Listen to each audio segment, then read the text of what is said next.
Madame Cécile Intermédiaire. Merci Monsieur le Président. Je voulais, par cette courte intervention, déjà saluer le rapporteur Fabien Matras pour le travail qu'il a effectué.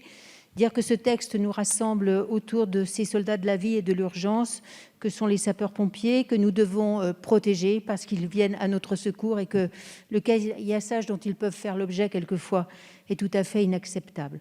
Je ferai 5 remarques. D'abord, saluer la conservation de cette exception française, 80% de sapeurs-pompiers volontaires, un maillage territorial exemplaire, un engagement citoyen librement consenti que nous devons saluer et dire aussi notre reconnaissance à cet engagement républicain.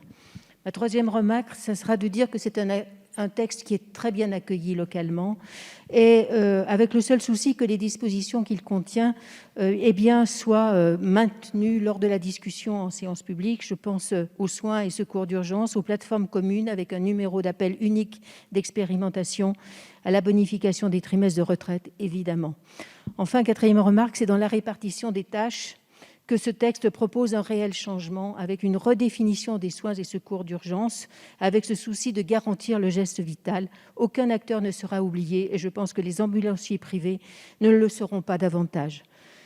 Je voudrais, en cinquième remarque et conclusion, dire qu'il y a un vrai problème de fond. La cause des difficultés que nous rencontrons actuellement avec les sapeurs-pompiers volontaires, c'est la désertification médicale. Elle atteint un point qui nous oblige absolument, et je ne citerai qu'un exemple, la Bresse, par exemple. Nous sommes au bout du constat. Nous avions 45 médecins en 2018, nous n'en avons plus que 30 fin 2021, et les communes désespérées se tournent vers leur maire pour trouver enfin un médecin généraliste qui part à la retraite.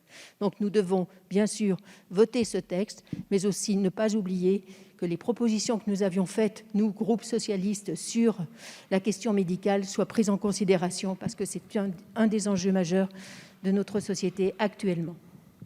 Merci Madame la députée. Je vais mettre aux voix l'article 1er. Qui est pour? Qui est contre? Il est adopté à l'unanimité. Inscrit à l'article